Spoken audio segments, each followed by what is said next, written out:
திராவிட முன்னேற்றக் கழகத்தின் கையாலாகாத தனத்தில்தான் ஒரு உயிர் பிரிந்திருக்கிறது என்றும், இந்த மரணத்திற்கும் ஸ்டாலினுக்கும் தொடர்பு இருப்பதாகவும் செய்திகள் வெளியாகி கொண்டிருக்கிறது. நேற்று நடந்த மிகப்பெரிய ஒரு மரணம், கொலை சம்பவம் மிகப்பெரிய அளவில் தமிழகத்தையே ஒரு மாற்றத்தை ஏற்படுத்தும் விதமாக போராட்ட களமாக சென்னை மாறியுள்ளது. நேற்று மாலை பகுஜன் சமாஜ் கட்சி தமிழக தலைவர் ஆம்ஸ்ட்ராங் வீட்டின் அருகே நின்று கொண்டிருந்தார். அப்பொழுது அங்கு வந்த மர்ம கும்பல் ஆம்ஸ்ட்ராங்கை சரமாரியாக வெட்டி கொலை செய்த சம்பவம் நாடு முழுவதும் பெரும் பரபரப்பை ஏற்படுத்தியுள்ளது. ஆம்ஸ்ட்ராங் உடல் ராஜீவ்காந்தி அரசு மருத்துவமனையில் பிரேத பரிசோதனை செய்து வரும் நிலையில், அவரது ஆதரவாளர்கள் மருத்துவமனை முன்பு போராட்டத்திலும் ஈடுபட்டு வருகிறார்கள். ஆம்ஸ்ட்ராங்கை கொலை செய்த வழக்கில் கைது செய்யப்பட்ட 8 பேர் அடங்கிய கும்பலில் காவல்துறையினர் தீவிரமாக விசாரணையும் நடத்தி வருகிறார்கள். இந்த நிலையில்தான் ஆம்ஸ்ட்ராங் கொலை வழக்கில் முக்கிய குற்றவாளியாக கருதப்படும் தகவல்கள் தற்பொழுது வெளியாகி இருக்கிறது. ஆம்ஸ்ட்ராங் கவனத்தை திசை திருப்ப பின்புறமாக இருந்து இடது பக்கமாக கொலையாளிகள் கழுத்தில் வெட்டியுள்ளனர்.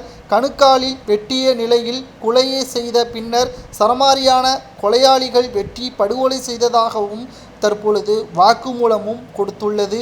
கொலையாளிகள் வெட்டியதில் ஆம்ஸ்ட்ராங்கின் இடது கன்னத்தில் மேல் பகுதி, காது, இடது சுண்டு விரல் துண்டானதாக தகவல்களும் தற்பொழுது வெளியாகியிருக்கிறது.